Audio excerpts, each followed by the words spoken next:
welcome back to another episode of the MissJudged podcast. It's at MissJudged podcast, everywhere you find us. And don't forget to subscribe, guys. I am in the studio today with the man, the myth, the legend, Mr. Hunter Stoller. Thank you for having me. Give us your little bio. Thanks, Alyssa.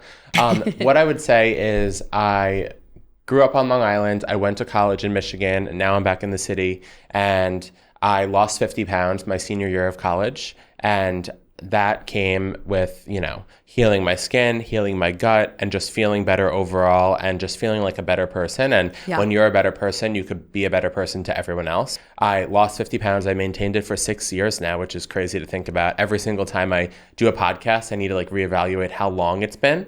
And I became a certified health coach, and I used to coach clients. And now social media has been my full-time thing, where I'm working with brands to raise awareness, drive sales, and also just continue helping people through social media. Yeah, no, I was watching all your videos on your page and I'm like, oh, fuck, at the grocery store, I'm really messing up. I am making problems for myself. Everyone has stuff they could improve on, and you look amazing. Your skin looks amazing. Thank you. And I would love to, we can get into that later on. Oh my gosh, today's episode is we're going to talk about people that are emotionally unavailable and how it ties into your health, because it is actually linked, which is so crazy. A lot of people have no idea about that. But before we touch on that, I'm going to actually tell everyone a fun fact about me that you probably have strong opinions about. Mm-hmm. So I don't eat meat. I only eat fish. And I sometimes worry. So you're a pescatarian? I'm a pescatarian. Okay. Yeah. But sometimes I worry because lately I've been eating so much salmon. I'm like, is this what are your thoughts on cutting out an entire food group? So do you want to hear something funny? What? I don't eat any fish. Oh my God. Oh no, I'm going to die. No, but there's no bad reason for it. Yeah. I just hate the taste of fish. I hate the smell of fishy food. And the only one I'll eat is cooked shrimp. That's it. So what? I eat meat, but I eat chicken, eggs. I eat turkey, all the types of protein, Greek yogurt. Do you eat Greek yogurt? I hate yogurt. Okay. I think it's cottage tart. Cheese? I put cottage cheese and eggs and pasta. Okay, so you eat eggs. Yeah. Oh, I eat eggs. Okay, yeah, that's great. I eat cheese. I eat eggs. Okay, great. So but that's so funny because it's my unpopular opinion is I don't eat a lot of cheese. I don't touch cottage cheese, but I would love to because it's a great, quick, and easy protein source. Yeah. But sometimes I just get icked out by it. Yeah, so it is gross. Everyone's different with their diets, and there's no one size fits all. But I'm glad you're getting your protein in. I will agree, though, with the cottage cheese. Okay. So I have an ick about it because, oh my God, TikTok's going to cancel me for talking about this because they hate this. But I had anorexia in high school. And when I was hospitalized, they would force us to eat this disgusting meal that they would make. It was 2,000 calories. And every single one of them had a yogurt and a huge bowl of cottage cheese. Yeah. And I'm disgusted. Well, I'm so glad you got better. No, I know. But I literally feel it's crazy because what they give you in the recovery stage, it could be it's disgusting. Look at hospital food. Ugh.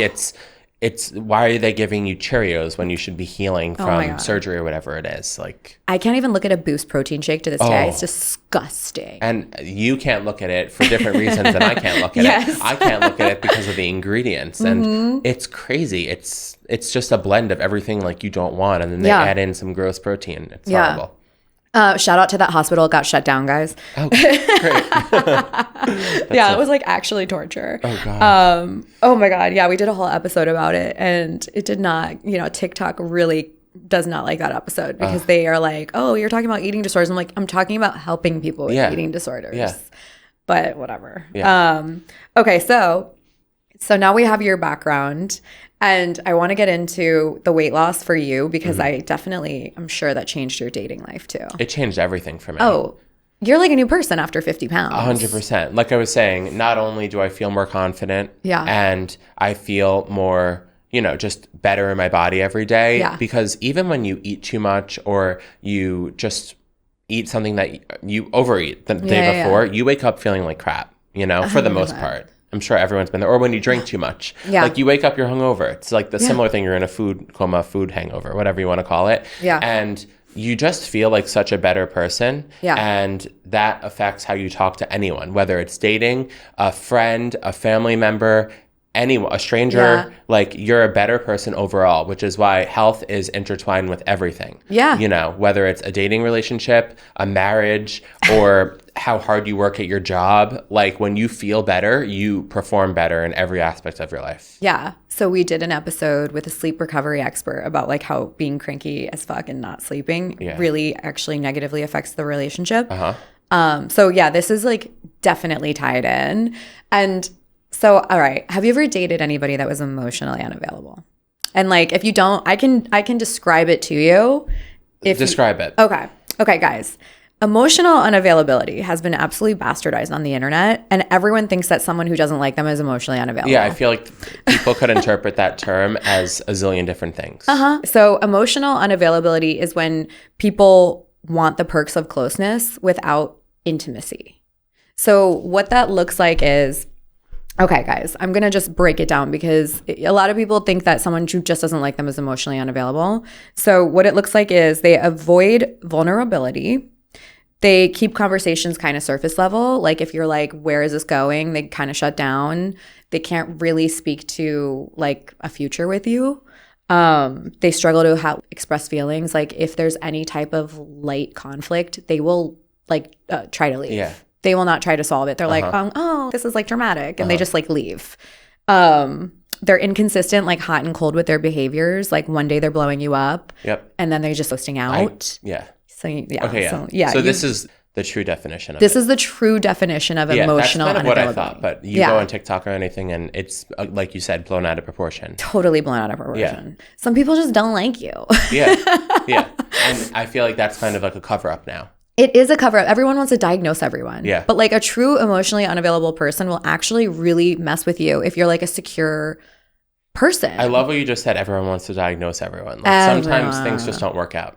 Yeah. Everyone wants to diagnose. Everybody's got pop psychology. And it's so funny because I'm not a doctor, but I have a degree in psych. And I have like a interesting background where I've seen a lot of relationships because I'm a professional wedding planner. And I've seen... Oh, and you've seen the stress and emotions. Yeah. Well, I've also seen a lot of people planning a wedding where I'm like, they're planning a wedding, but they don't know how to be married. I was just going to say to you, have you ever had an experience where, I mean, I'm sure weddings, a lot of the, the celebrity weddings, sometimes they call it off before. Have you ever had a wedding where it's been called off before? They've gotten a divorce very quickly after? Oh, yeah. Actually, I had a photographer message me the other day and I'm very surprised this couple actually broke up because they did seem very partnership oriented. You were actually shocked. I was actually shocked by that one, but and there was one that got called off very abruptly where I do feel like there was maybe cheating that she had uncovered and she just cut the cord. Yeah. But there were a few that got called off and I'm like, well, I definitely saw the cracks in that foundation. Yeah. Where there's smoke, there's fire. There's been many couples that are like, I have so many couples that are lovely and they were like totally obsessed and they were amazing partnership team. And I'm like, they're going to last forever. I hope anyways. And I had like a handful where I'm like, okay, talk to me in 10 years. Yeah, that's crazy. Wow. Like I saw the cracks before they even had the wedding day. I have a whole story I'll do at one point about one couple that I'm like, do you maybe sign NDAs? I don't sign NDAs. You don't? I mean, if I was doing like a celebrity wedding or I've had very high profile people in attendance and I won't like name names. No, yeah. And you're not going to be like this person, Emily and Brad's wedding. Like, you're not just going to blast it. Fuck, I had a fucking florist once like absolutely go crazy on TikTok before a wedding. And he was like saying their names and the day and time it was going to be. And like he was showing my designs that I literally came and I was before like, the wedding. Bro, I text him and I was like, I will fuck you up if you don't take down that video right now. And he's never done it since. But emotional unavailability definitely present in a lot of relationships. And a lot of people are like blissfully unaware. They just like are so used to their nervous system being like out of whack. Especially now. Oh, yeah. I feel like 5 years ago, it had a completely different definition and term, and it was used for, it was, what you just said it was solely. And now people say, oh, I just don't want to go to something, I'm emotionally unavailable. And now people are just using like emotionally unavailable way too, I don't know if it's way too literally, but just like as an excuse. They're like, I'm lazy, so that's my emotion and I'm unavailable. So I'm emotionally unavailable. Okay. we might need new friends because what the fuck? I don't care about your fucking trauma for 10 years old. We are in our 20s, 30s, 40s at this point. Get over it. Work through it. Emotional unavailability in a relationship is just absolutely a cancer. Like, you kind of can't cure it because it stems from that person being kind of unwell mentally, physically, and their health is usually very tied into it. 100%. And I think that, you know, and I'm sure you have experienced this too recently where, you know, like I was saying, I feel like a broken record, but what you eat really controls how you feel. And when you eat like crap, you're going to feel like crap and you're going to be like crap to other people, whatever it is. And also exercise, like exercise for me, and you could probably relate to because you're very hardworking, is sort of like a therapy for me at this point. Exercise is like those 45 minutes to an hour when I do a class where I have that time to unplug and not look at any technology. I don't even have headphones in if it's a class. And that's like the best. Like, I have a workout scheduled today, 4:15 p.m. Like, and I am just so happy because it's 45 to 50 minutes of no technology and it's a great time to unplug. So when you can't be good to others without being good to yourself. And you need to treat yourself with respect. And that's why I'm a very big fan of, like, we're getting off topic, but very big fan of Google Calendar, where I'm like programming in and like slotting in and scheduling my whole day so that I, you know, don't go crazy and forget things and get stressed and then be bad to others. So I have dated people that were emotionally unavailable, and sometimes they're like working out all the time, or they're not working out and they're eating healthy, but they're not sleeping. Like, there's always something missing from the equation to make them a little bit feral. Sleep is huge. Yes, sleep is, dude. And I'm a culprit of it too. Like, I don't get the best sleep. I got 4 hours of sleep last night, and I was being terrorized by somebody's car alarm. Oh, do you wear like an Oura ring or anything? Yeah, you do. It was at 53.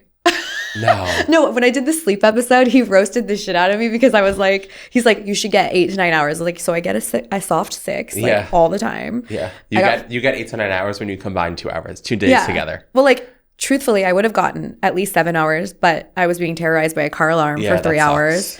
I actually went down this morning after I woke up and was like, yo, I want to blow up this fucking car. And there was a cop standing there. I'm like, how do we kill it?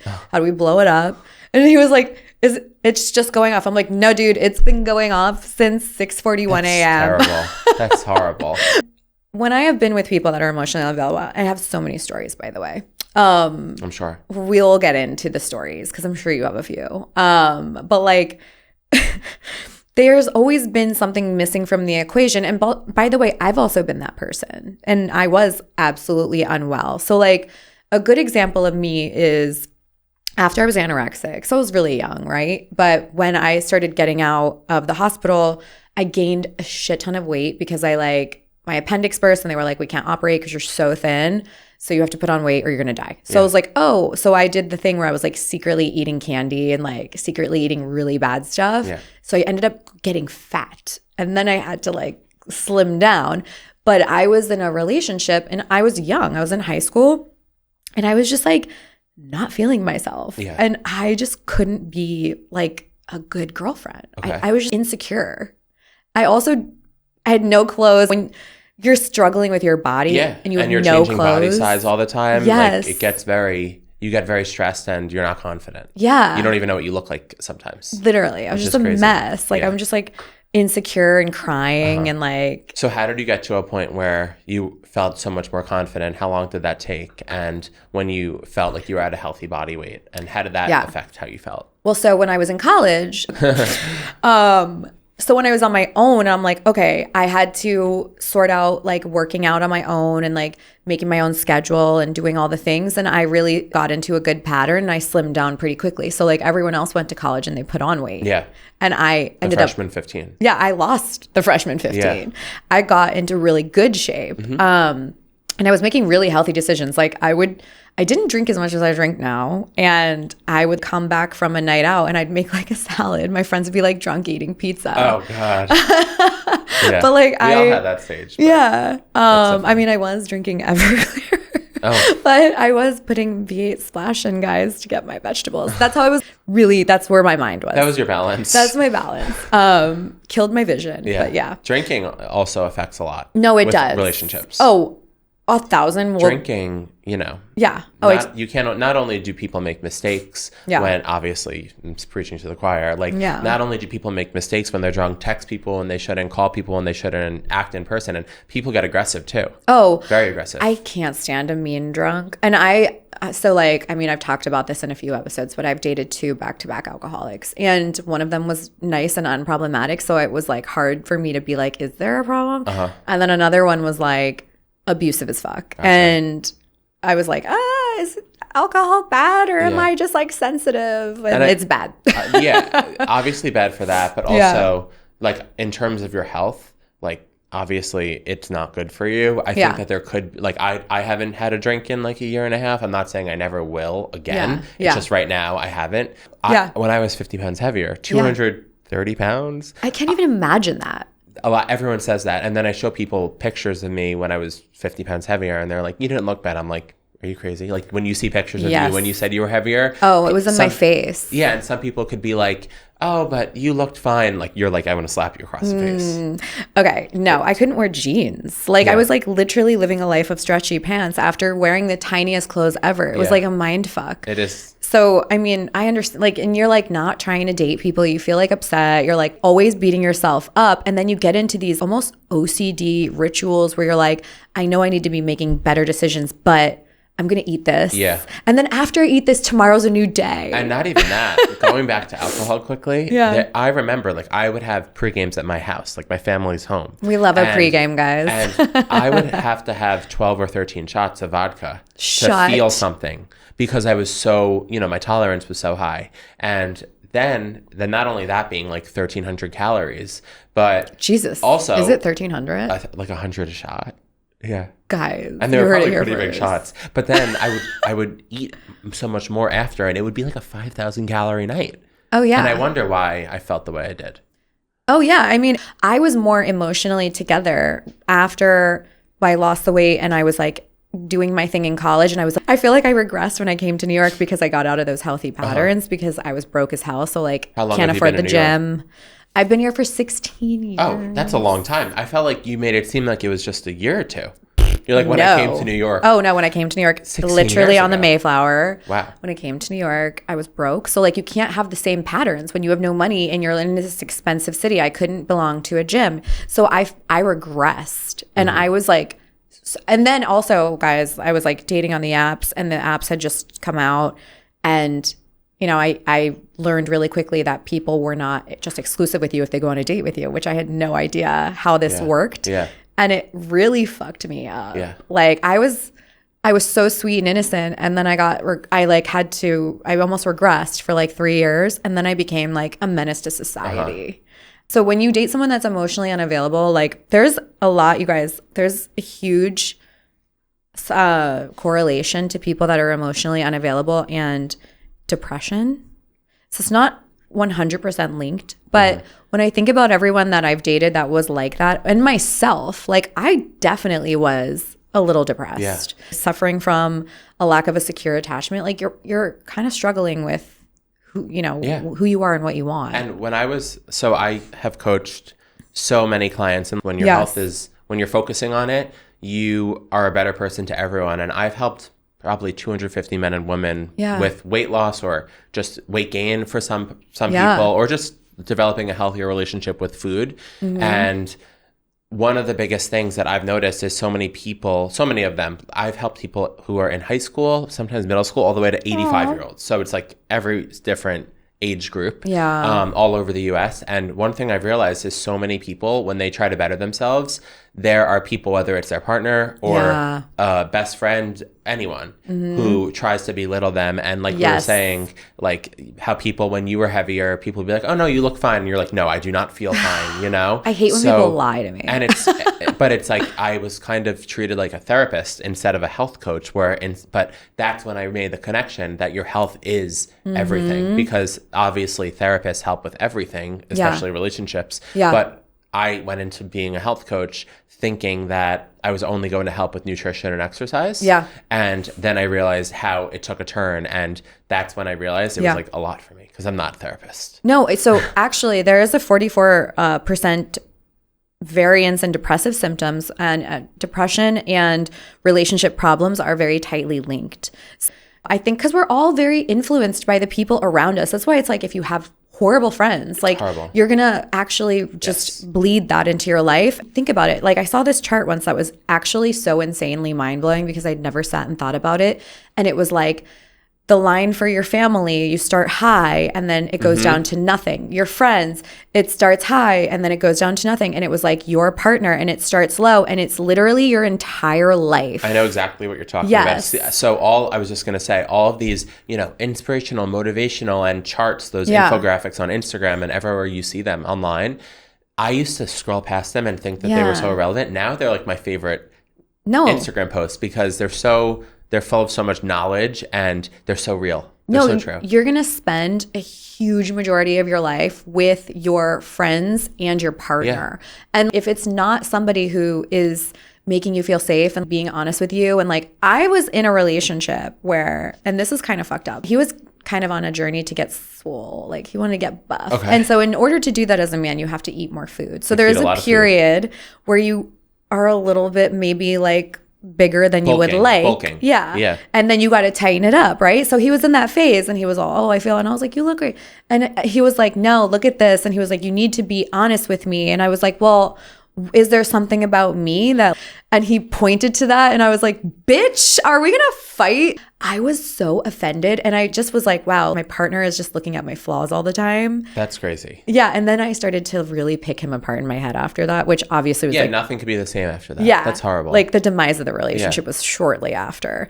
And we love that I left him in the middle of his horrible bulking phase, guys, because I saw him on the streets after and he looked like shit. And I was like, yes, I won. The bulking and like the really quick body transformations, whether it's cutting or bulking, it could really get to you mentally as a man. Oh, yeah. You have to keep up too, keep it up. You have to work out heavy. Yes. Like every day. And you also have to eat a shit ton of food. Yeah. And especially if you're with him or living with him, whatever it is, that is like hard because you can't even like eat together or enjoy meals together. Oh, he was eating like 6 times the amount. You'll be having like a salad for dinner and he'll come over with like Chinese food and a 1,000-calorie protein shake and protein ice cream, and it's crazy. Here's the thing. I love when guys eat. I'm like, I actually get really uncomfortable if I've like been on a date with a man or I'm dating someone who eats less than me. I'm like, what's wrong with you? Be a man. Yeah, that's weird. I dated this one guy who would literally take home everything from the restaurant. Like he would make it a point to save half of his entree every single time. I'm like, bro, eat the whole fucking burger. Like I was like, why are we being like this? This is not sexy. I'm part of the clean plate club where everything that I order pretty much gets deleted. I call when I eat all my food, I delete the food. If I bring it home, I already know I'm not going to be in the mood the next day. Are you into like meal prepping at all? I do meal prep. You do? Yeah, I make a lot of salads. Okay. But like, and it helps me feel good, which if I eat like healthy and if I eat salads all day, when I deal with my person or go on a date, I feel so freaking good. Okay. I feel amazing. What's in your salad? I'm just curious. Okay. So guys, this salad is so sexual. I'm obsessed with it. I've never heard of that about a salad. Let's hear it. Okay. Gala apples, arugula, sometimes a little spinach mixed in because I need the like dark greens for iron and all that. Peppers, salmon, blue cheese, cucumbers, a little onion, balsamic, olive oil, pepper. It's a great salad. Good freaking time. I think the blue cheese combined with the salmon would kill me. Oh my God, it's so good. That's your nightmare. I would never touch that. It's your villain origin story. But I love the apples. I love the peppers. I love the mix of the lettuces. Mm-hmm. And yeah, that's what makes the world go round. Yeah. We all have different, like I cannot do blue cheese is like the death of me. See, you would just do chicken and something else and it would be a good time too. I would love that. Yeah. See, if I eat that and I go on about my day and I'm going to see you later at night and you're my man, I feel good. I'm going to hook up with you. I feel good about myself. Yeah. And you have to do what makes you feel your best. Yeah. But when you're in a relationship with somebody who's like unable to kind of take care of themselves mentally, physically, whatever, like they really will mistreat the relationship because they're not feeling good. So there was so much correlation, you guys, with being unhappy in life and your relationship making you unhappy. And I just couldn't believe the statistic of 44% being depressed because their relationship is affecting them to that. Yeah. And I've been in the club. So like essentially The body does kind of keep score, as you are very aware, in dating. So like one time I dated this guy that was extremely emotionally unavailable. And whenever he would pull away, I would chase, which is so messed up. My nervous system, I couldn't eat. I was like so, every time he would like, and then he would drink and he would like fight with me and be mean to me via text. And I would be like, I was so unwell. You were like, I need to come over. Like we need to we need to fix this or something. Oh my God, it made me so it made me like need like so much security. I've never been that person. It was crazy. It's sort of like that analogy, and I see it all the time with regard to everything, where it's like if you get on a train and you're going the wrong way, the longer, you want to get off at one of the stops to turn around quicker. Yeah. And if you keep going, you're just going to be in too deep, and it's going to take so much longer and so much more work to get back. And yeah. Well, did you know that 1 in 5 people deal with like mental health issues, which is a huge number. And it's definitely increasing. Oh God, everyone's making themselves. I feel like it might be more now. Now it might be 2 in 5. Oh my, honestly, it could be 3 in 5. But also, like we were saying, like we were saying at the beginning, being emotionally unavailable, it's so overused. Obviously, people have serious mental health issues. Yes, but they're misdiagnosing. If I'm just lazy one day, or if one of my clients was like, no, I've eaten so healthy and I'm hungover, I just need it for my mental health. Like people use that sort of sometimes as an excuse to act a certain way or be a certain way. And that's very true too. Well, I mean, you can have a bad day. You can have a bad week. Of course. But it's not like if you have a piece of cake, doesn't mean you're off your diet. No. But if we're talking about like a pattern, right? If some emotional unavailability isn't just like a one-off, like they were rude to you one time, they like closed down one time, they had a bad day.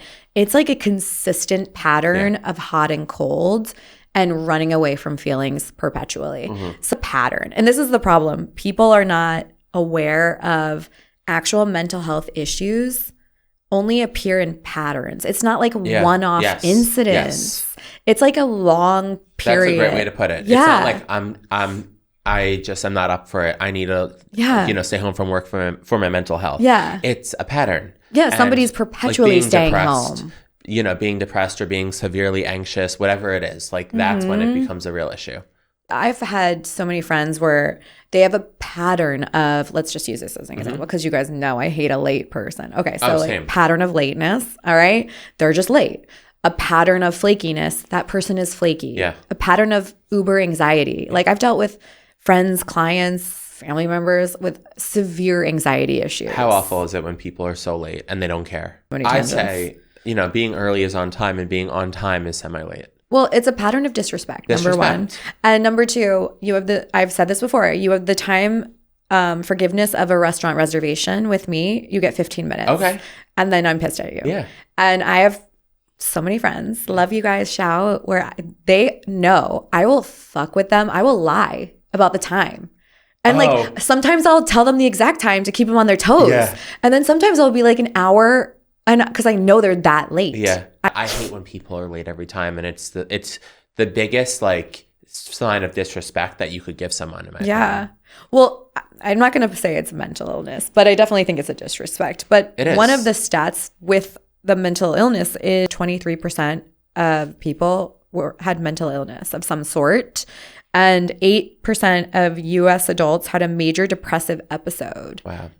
But this was from 2021, so I'm sure it was COVID related. Oh, yeah. But like 21% of adults have had recent depression symptoms, which is insane. Like, it is. And by the way, I would say it's probably higher in major cities because there's so much more pressure to perform. And be someone who you might not be. Yeah. 100%. So, and we're all dating these people. They're roaming the streets. Especially as like, there's so many, like relating it to health. I feel like fewer people are exercising. In my world, I'm kind of in a bubble where it's like, I think everyone is so I treat like my like fellow content creators as like coworkers who are in health and wellness. Yeah. And I see people at the gym and stuff. But most people are getting more and more unhealthy and more overweight and obese. And that comes with becoming more anxious and becoming more, just depressed. So I had a friend that was dealing with this guy. This is so sad because I love her. She's the best person and she deserves a great guy, but she definitely has suffered from some low self-esteem issues that I try to help her through because she was out of shape for a long time and she was doing everything she was doing everything right. She was working out right. She was eating right. Turned out she had like a mystery illness that she wasn't aware of. And the right medicine has cured her. She looks hot as shit. Amazing. She is like, I'm like, but we still have the mentality of the old body. So she thinks she doesn't look good and she knows she looks good, but she doesn't know how good she Okay. You know what I mean? Yeah. Because when you're, and this is what happened to me, like when you are in a different body and you're in a new one, and like when I started to lose weight when I became anorexic, I was never fat. I was always just like slim, but then I got like real like tight because I was working out, I was running and doing all this. So it was, you know, I got tight and toned. I get it. And you like lost a layer of fat. Yeah, people were like giving me so many compliments. I was like uncomfortable. I was like, and then when I went to college and people were like, when I slimmed again and people were calling me hot, I have never, are you fucking with me? It's also crazy because like at the time when you were losing a lot of weight drastically and you became anorexic, when you got compliments, did you know you were anorexic? Like, did you know you were like starving yourself? No, it wasn't until people started telling me like, you're so skinny. Oh my God, are you like okay? And I'm like, ew, shut up. And then my parents were taking me to doctors and stuff. So like, it was like a little bit of a slow journey, but when I was out of it and when I was in college and when I was like getting a bit healthier and people were giving me compliments, I didn't know how to take it. Yeah. So I understand when she's still in that mentality because you're just kind of still catching up to your new persona and you kind of, you know, you look good, but you're like mentally aren't there yet. I understand. So she dated this guy who basically, I mean, there's love bombing guys and then there's like absolutely fucking with somebody. Happened? They were hanging all the time. He was immediately planning trips with her. He was telling her he loved her after like a month and a half. And she was like, she fell for this guy. And we're like not in our 20s. Okay. We're in our, like, she's you might look it. They're in their 40s. So, you know, and I was like, this is her husband. This is her man. Yeah. And then he just abruptly 3 weeks of like weird communication and was like, oh, I don't think I want kids, and did all this shit that was so performative. I was just like disgusted immediately. Yeah, I know a few people this has happened to. Yeah. That's crazy. Yeah. And it probably threw her through a loop and she was like, what did I do wrong? And yeah, she's still healing. She probably got depressed from it. Like, I can't imagine. Yeah, I talked her into like making an app. I was like, yeah, you got it. Because like guys, there's so many people on the internet that are like always coming for me and like writing comments like only losers on the apps. Okay. I work for myself and I work with girls and gays. So I'm not meeting anyone at work, nor I don't want to date anyone I fucking work with. And also, where am I meeting people when I work in my living room? Yeah. I'm not going to go sit in a bar every day because I'm only going to meet alcoholics. So how am I supposed to meet people? So the apps are good when you're a bit isolated. I completely get it. I completely agree. Yeah. And then sometimes you meet people you would have never crossed paths with. Yeah. And it's awesome. Yeah. So don't sleep on the apps, but like do them correctly and also know how to, scan correctly.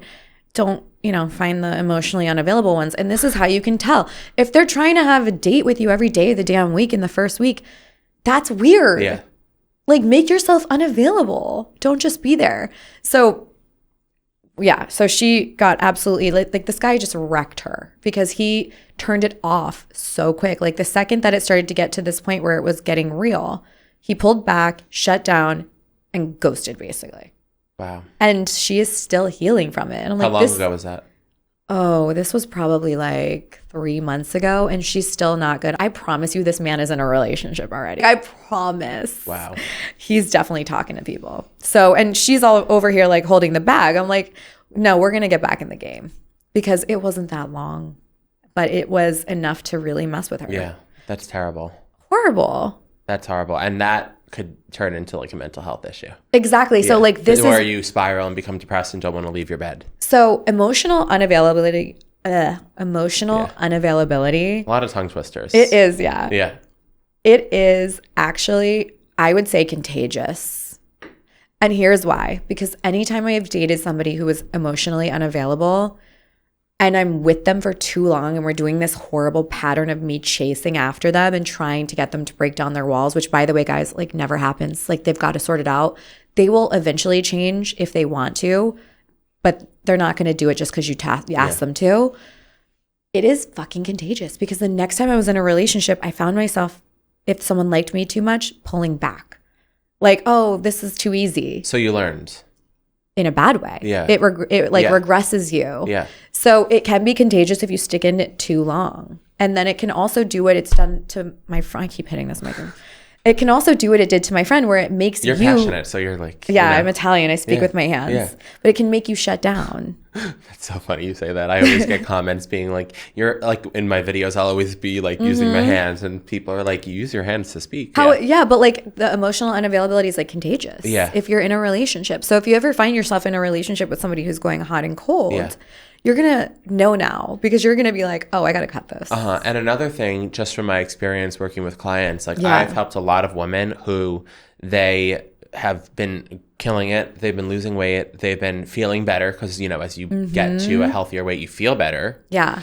And whether it was their boyfriend or their husband, sometimes the husband would get a little crazy when she would start looking better and he wasn't making any changes. So that's and like then he would get angry. Like that's where I'm like, this is like where health coaching and being a therapist, it's like very similar, because when someone starts to improve the way that they look and feel as a result of how they look, they become a better person. And if your partner is just, you know, laid back and lazy and, you know, not eats like shit. Yeah. And that could really, it reveals like who the partner is. Like what he wanted to look better than her all the time. And now she's starting to look better and he's getting upset. Like, be in it together. Yeah. You know? Oh my gosh. So I've dated a few people where this has been an issue, because like I've said this in previous episodes, but I work out and I want to be with a partner who works out. I don't want to be with, there is levels to this, guys, like everything in moderation.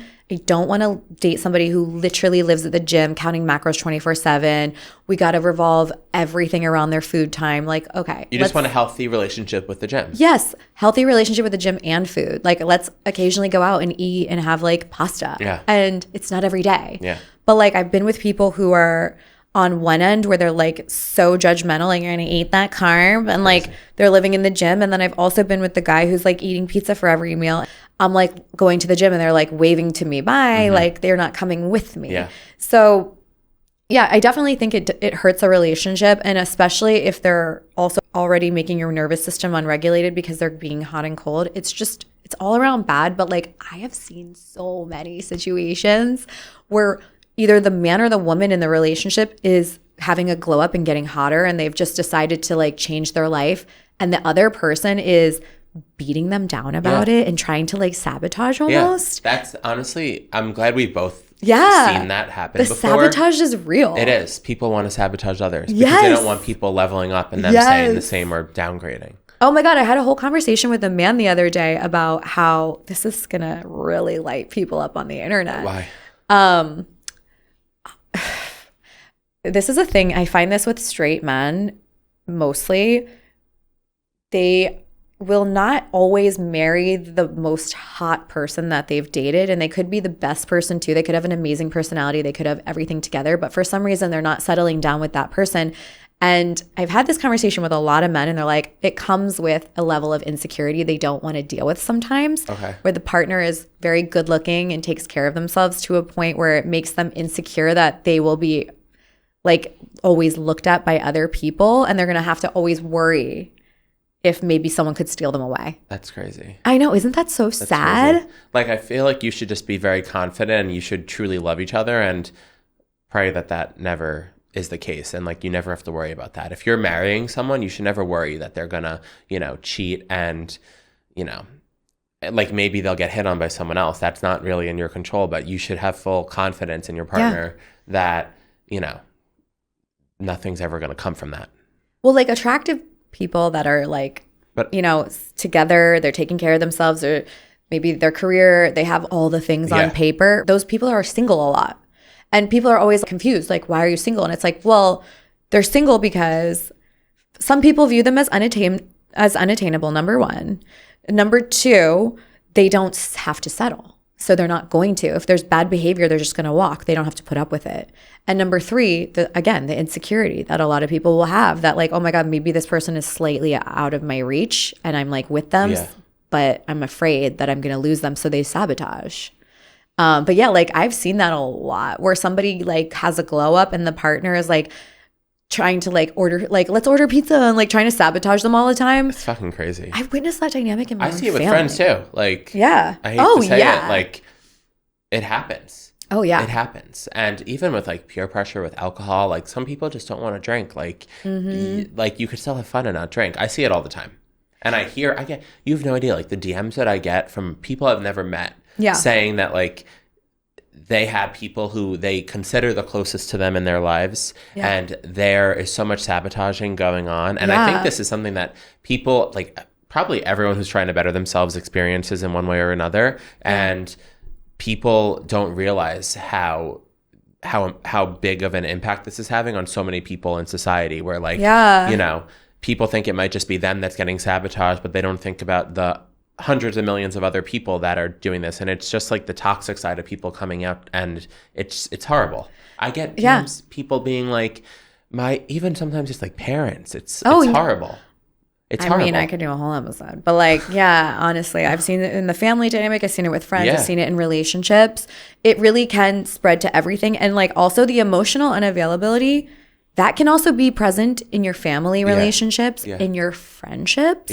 Like I'm sure I've had moments where it was like very hard. I'm going through stuff and my friends were so emotionally unavailable to me. Like they're not needing to be my therapist, but they were just absolutely fucking MIA. Another thing I wanted to say about that with all of the, you know, like people will try to sabotage you. That's why it's so important to have like a support group or at least one person that you could go to who like will validate you. And when you know you're bettering yourself in a healthy way, whether it's, you know, someone from the gym or a sibling, or even if it's a parent or anyone, like it's very important that you have someone to speak about that with, or a therapist, of course, to speak about that with, because it's important that you realize you're not doing something wrong and like you're not alone, because when you need to surround yourself around like-minded people who are going to lift you up, going back to those inspirational posts that we spoke about earlier online, like surround yourself around people who are not better than you, but you know, who you'll learn so much from. You really should. Here's my thing with this. If you have an emotionally unavailable partner and you have a friend that you love and they're very fun, but also you have to know, you guys have awareness always. You do have awareness. You know when one of your friends is emotionally unavailable and they're also maybe a little toxic.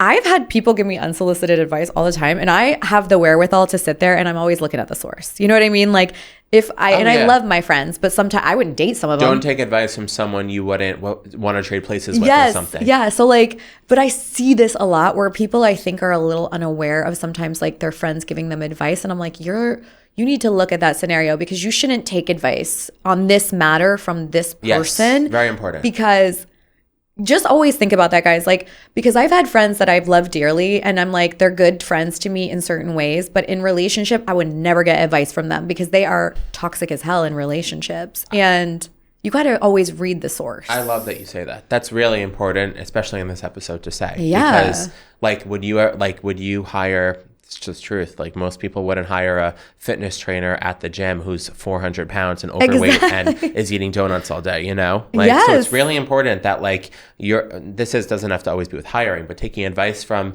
someone who you look up to and you like admire. You like admire their relationships, and you're like, okay, there's only like two people in this world that I'm like, I will take relationship advice because I see their relationships as like a true partnership. And they seem to have healthy communication. I don't know always what goes on behind closed doors. No one does. But when my friend that is always is always in like super contentious, toxic situations giving me all of this advice, I'm like, I'm here for it. I'll hear it. I'm not going to be rude. I'm going to listen, but I'm like not going to implement. So if you're dating an emotionally unavailable person, this is super important because clearly they're not taking care of their health. Clearly they're not taking care of their mental health. You already spotted it. You know that they're not trying to be in a relationship. You know they're not trying to have the hard conversations.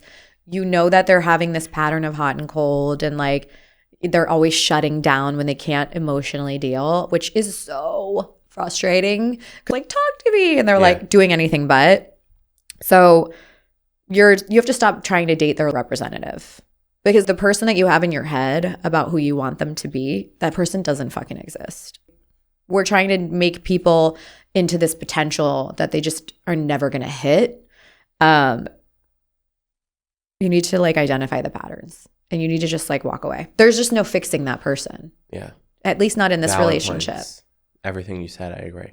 Yeah. Yeah. Right. You can't fix somebody that's in the depths of that, especially if you mix in depression. I dated a guy that was like chronically depressed. First of all, again, I felt like it was contagious. It did bleed into me because he was just so negative all the time. Who you surround yourself becomes what you become. Yeah. So if you're surrounding yourself around negative, depressed people, that's what you're sadly going to morph into. Yeah. And I'm not knocking depression because I know that you can't control it if you have clinical depression. But, you know, I think in relationships, we often find ourselves accidentally being the therapist. Yeah. And then it really can harm you. And sometimes you do have to put your mask on before you put somebody else's mask on. You know, it sucks because you feel like you're leaving somebody when they're in a bad moment, but you do have to put your mask on first. You do have to leave. Like, you just have to leave, guys. It's as simple as that. I mean, Turn what do the you think? page. Yeah, like, what do you think? I mean, because if you're with somebody who's making you have unhealthy habits, they're like bringing you down in all aspects, and they're not there for you emotionally, like, what are you doing?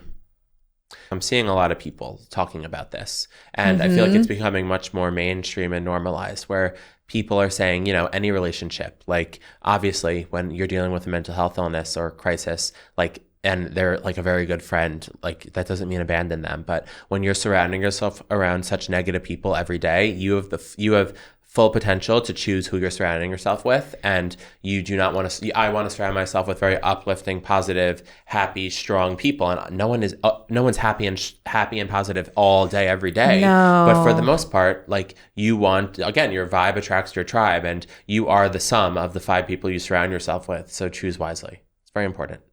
No, 1,000%. Like, you really have to, like, think about who you're keeping in your circle, because it really can affect every aspect of your life. Like, when I was with the wrong person, that I'm chasing this like emotional security, I was fucking up my career. I was not focused at work. I was so distracted. You see all these funny videos online, like, oh, she had a glow up. He killed her sparkle. She killed his sparkle. It's because this is what was going on behind the scenes. This was draining the life out of you. It wasn't the person. It was how they were treating you. And it was, if you're not used to it, if you're a secure person, and also if you've never experienced it, it can absolutely bleed into your entire life. I'm going to just say this. Some people are not hard to love. They're just hard to access. So if you can't access the person that you're in a relationship with, if you can't access your friend, if you can't like get any emotional access to your family member, this person needs to work through it with like a mental health person. They need to sort out their issues.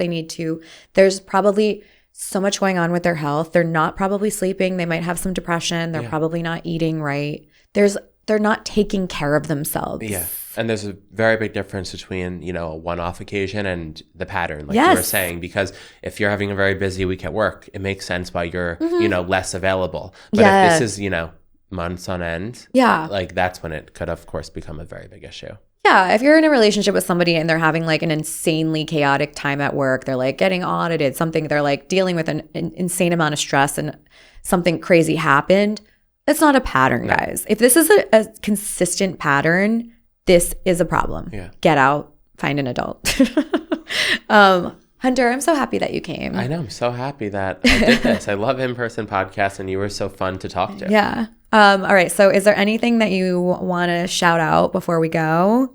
Anything you're working on coming up? Nothing I'm working on. People ask me this all the time. Yeah. No, I'm just like sharing my healthy swaps to help improve your health overall, be a better person on social media, Health with Hunter, all platforms.